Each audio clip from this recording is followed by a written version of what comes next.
ओम नमः शिवाय। आज हम आपको सुनाएंगे हरियाली तीज की पूरी व्रत कथा। हरियाली तीज को हरतालिका तीज भी कहा जाता है और तीज का ये व्रत सुहागनों के लिए अत्यंत महत्वपूर्ण होता है। हरियाली तीज के दिन महिलाएं हरे वस्त्र, हरी चूड़ियां पहनकर श्रृंगार करती हैं। पकवान बनाकर शिव जी और माता पार्वती का पूजन करने के पश्चात झूला झूलती हैं तथा लोक गीत गाती हैं। विवाहित महिलाएं पहले सावन की तीज में अपने मायके चली जाती हैं, लेकिन जो नहीं जा पाती हैं वो अपने ससुराल में ही इस पर्व को मनाती हैं। आमतौर पर इस व्रत को विवाहित स्त्रियां ही रखती हैं, लेकिन जिन कन्याओं की शादी होनी होती है वो भी अच्छा पति पाने की इच्छा से इस व्रत को किया करती हैं। सावन के महीने में चारों तरफ हरियाली होने के कारण इस व्रत में हरे रंग की प्रमुखता होती है। हरियाली तीज की पूजा और व्रत बिना व्रत कथा सुने या पढ़े पूरा नहीं माना जाता।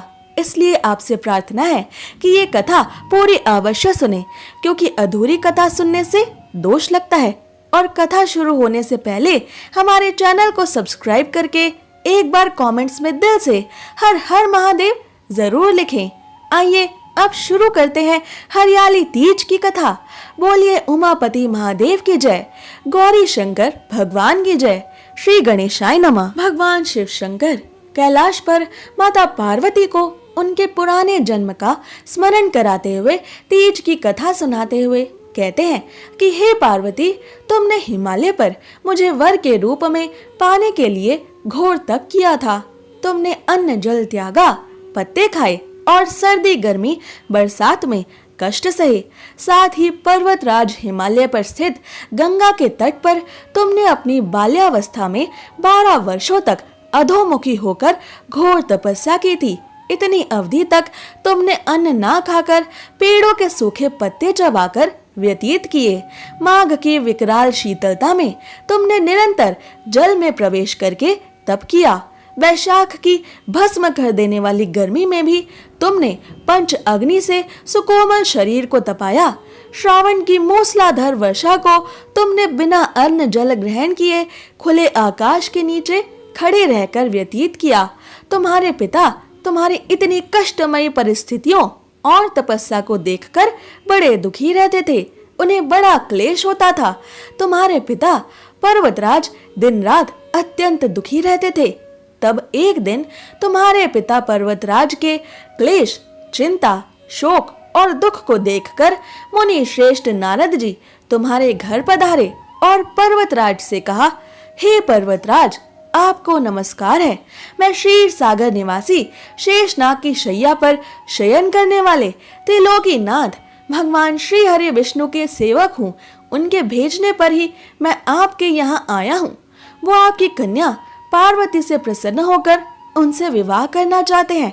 अतः हे पर्वतराज, आप इस विषय पर अपनी राय बताएं।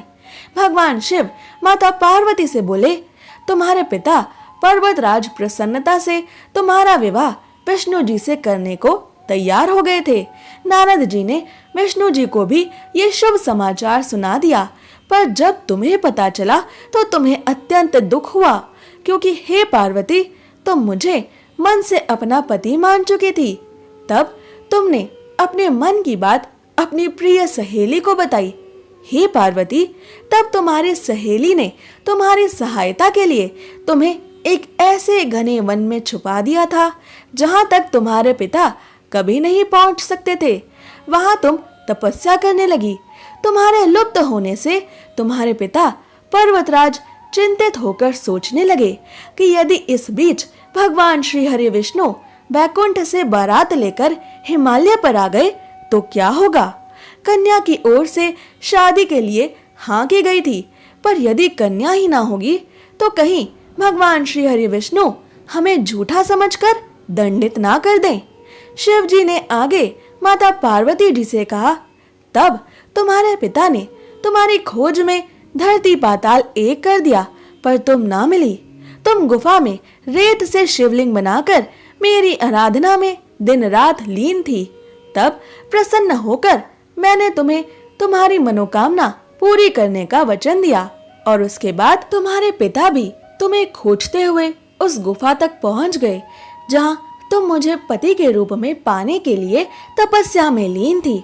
हे पार्वती, हे गौरी, तब तुमने अपने पिता पर्वतराज को बताया कि तुमने अपना अधिकांश जीवन शिव शंकर यानी मुझको ही पति के रूप में पाने के लिए तपस्या में बिताया है और आज तुम्हारी तपस्या सफल रही। हे पार्वती, तुमने हर्षित होकर अपने पिता को कहा कि शिव जी ने मेरा वरण कर लिया है। उन्होंने मुझे आज वरदान दिया है कि वो मुझसे विवाह अवश्य करेंगे। अतः हे पिताश्री, मैं आपके साथ एक ही शर्त पर घर चलूंगी, यदि आप मेरा विवाह शिव जी से करने को राजी हो जाएंगे। तुम्हारे इतना कहने पर भी हे पार्वती, पर्वतराज तुम्हारी शर्त मानने को तैयार नहीं थे, परंतु तुम्हारे हठ और तप के आगे तुम्हारे पिता की एक ना चली और वो तुम्हारी शर्त मान गए। बाद में विधि विधान के साथ हमारा विवाह संपन्न कराया गया। हे पार्वती, तुमने जो कठोर व्रत किया था उसी के फलस्वरूप हमारा विवाह हो सका। इस व्रत को निष्ठा से करने वाली हर एक स्त्री को मैं मनवांछित फल देता हूँ कि उसे तुम्हारी ही तरह अचल सुहाग का वरदान प्राप्त हो।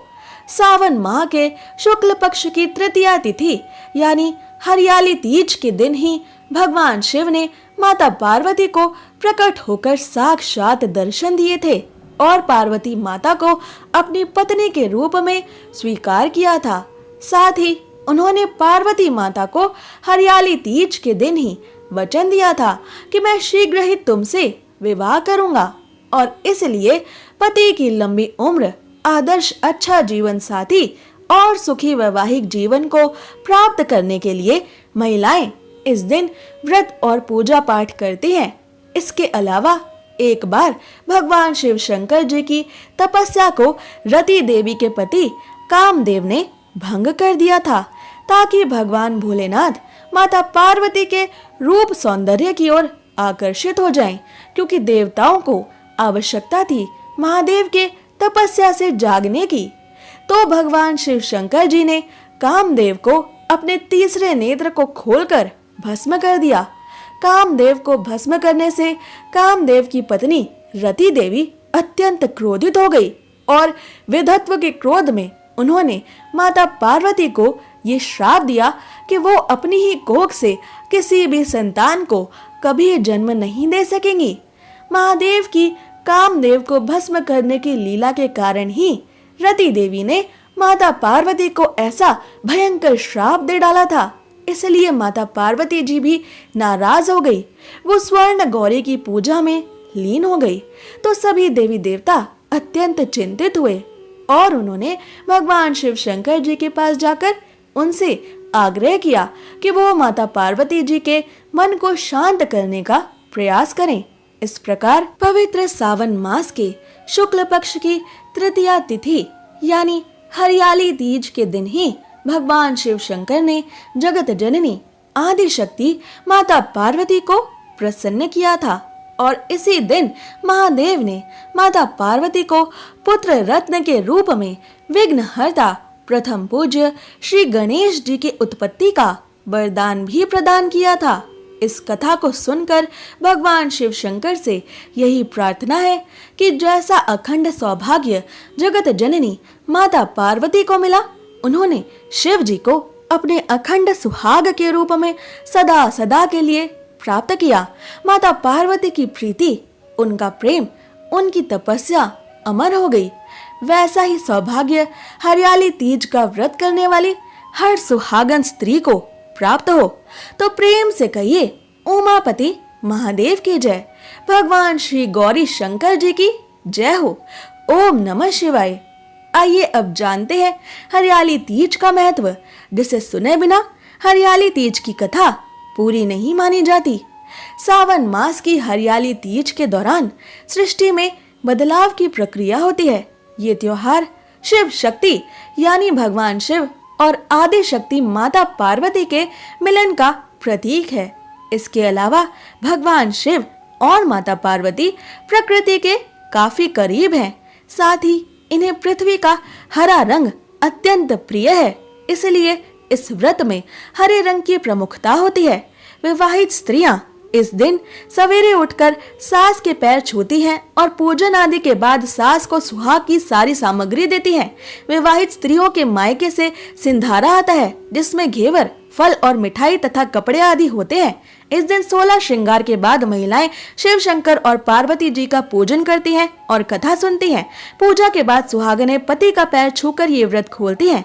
अगर आपको ये कथा पसंद आई तो इसे शेयर जरूर करें और ऐसे ही जरूरी जानकारियों और व्रत कथाओं को रोज सुनने के लिए हमारे चैनल को सब्सक्राइब करें।